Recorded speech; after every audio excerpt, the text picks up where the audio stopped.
A recent trend has seemed to have cropped up in some comments on YouTube when I'm randomly browsing through, just looking at videos. And sometimes I see a common point that is often brought up by some people, whether it be one individual or two individuals or more, I forget. But that's immaterial at the moment. And it's often this common idea based on a misuse of Genesis 1:26 or Genesis 1:28. The following verse is in Genesis 1:29 to 31. And God said, Behold, I have given you every plant yielding seed that is on the face of all the earth, and every tree with seed in its fruit. You shall have them for food. And to every beast of the earth, and to every bird of the heavens, and everything that creeps on the ground, everything that has the breath of life, I have given every green plant for food. And it was so.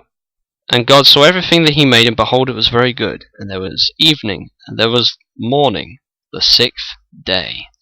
One important principle, I think many will agree, is that you have to read a passage in its context, its overall context, and the historical context. And you don't take one verse of the Bible and tear it out of its context and misuse it. And I think we have a tendency to do that with any verse. In fact, Alex Awad, sadly who is a false teacher, made one interesting point. He said, it's always wrong to build a theology on one verse. Now when we read the context of Genesis chapter 1, remember that this is before the fall of man. So man's initial diet would have been fruit, it would have been vegetables, and most certainly that. But we have people who think that Jesus was a vegan or a vegetarian, and they take this verse out of its context and say, if you eat meat, you're going to rot in hell, burn in hell. Oh really? Is that what you think based off one text? Because if you read on and go straight to after the flood in Genesis chapter 9, this is what God says to Noah. This is after the fall, and this is after the flood. This is what it says. Chapter 9, verses 1, 2, 6. And God blessed Noah and his sons, and said to them, Be fruitful and multiply, and fill the earth. The fear of you and the dread of you shall be upon every beast of the earth, and upon every bird of the heavens, upon everything that creeps on the ground, and all the fish of the sea.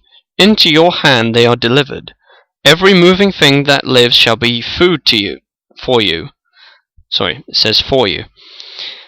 And as I gave you the green plants, I give you everything, but you must not eat flesh with its life, that is, its blood. And for your lifeblood I will require a reckoning from every beast, and I will require it, and from man. From his fellow man I require reckoning for the life of a man. Whoever sheds the blood of a man, by man his blood be shed. For God made man in his own image. Now here's the interesting thing. We read in Genesis 1, before the fall, that we're only given plants to eat, or vegetables or fruit. But notice after the fall, we are given permission to eat the animals of the earth. So why are these people harping on one verse, which in its historical context is before the fall of man, and applying it to Christians of today after the fall, when Genesis chapter 9 clearly says that God gave us permission to eat meat? Also, remember, what is the Passover lamb? Meat. And of course, in those days, you didn't have corn, Quorn, which is a substitute for meat. Another common thing that some people like to bring up is that Jesus was a vegan. No, he wasn't. He ate the Passover lamb. Doesn't sound like a vegan to me whatsoever. Plus also Jesus ate fish for the disciples after the resurrection. And also remember the feeding of the 5,000? some fish and bread. And what's fish? Meat. Also a few verses for those people who love to turn Jesus into something he's not. I'd like to give you two sections, one from Colossians, one from Romans, and I think people know what I'm going to quote. Romans 14, verses 1 to 5. As for the one who is weak in faith, welcome him, but not to quarrel over opinions. One believes he may eat anything, while the weak person eats only vegetables.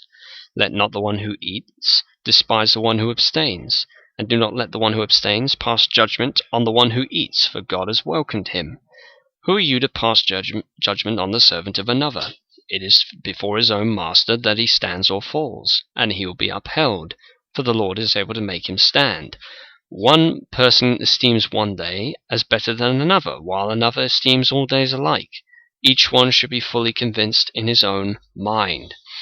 That's the first principle there. If you feel you can honor the Lord by eating certain foods, you're free to do that. If you cannot honor the Lord by eating a certain food, then abstain from it. And also, I'm not to pass judgment on a vegetarian, and the vegetarian is not to pass judgment on me. And of course, for the sake of the vegetarian's conscience, I would go on a veggie diet while in their presence. Another one is Colossians 2:16 to 17, which says the following: Therefore, let no one pass judgment on you in questions of food and drink, or with regard to a festival or new moon or Sabbath. These are a shadow of the things to come, but substance belongs to Christ. So again, no passing judgment on someone if they feel they can eat certain foods or cannot eat certain foods. In fact, it's an amazing thing. These people, not all vegans are vegetarians, I'm not anathematizing all of them, but these people who say you're going to rot in hell and burn in hell for eating meat, they're condemning Jesus, essentially. So they're essentially saying that Jesus is going to rot in hell for eating meat. And I'm sure no person wants to say that. So my advice to those who say Jesus was a vegan: number one, prove it from the scripture in context. Number two, think very carefully of the consequences of what you are saying. Number three, why are you passing judgment on someone for eating meat when it's entirely in their conscience to do so? And four, why are you taking one verse which occurred before the fall and applying it to people after the fall? And also 5, I know 4 was going to be the last point, but anyway, 5, why are you anachronistically reading your own views on what foods Christians should eat into Jesus? Why are you doing that? Those are the questions I have for the people who want to try and make Christians abstain from meat. If a Christian wants to eat meat, that's up to him. If he doesn't want to eat meat, that's up to him. And to the vegans and vegetarians watching this, I'm not going to pass judgment on you for your diet. I'm not going to pass judgment upon you. I've no right to, with regards to a neutral issue like this. Anyway, I hope this video has been a blessing. Thanks for watching.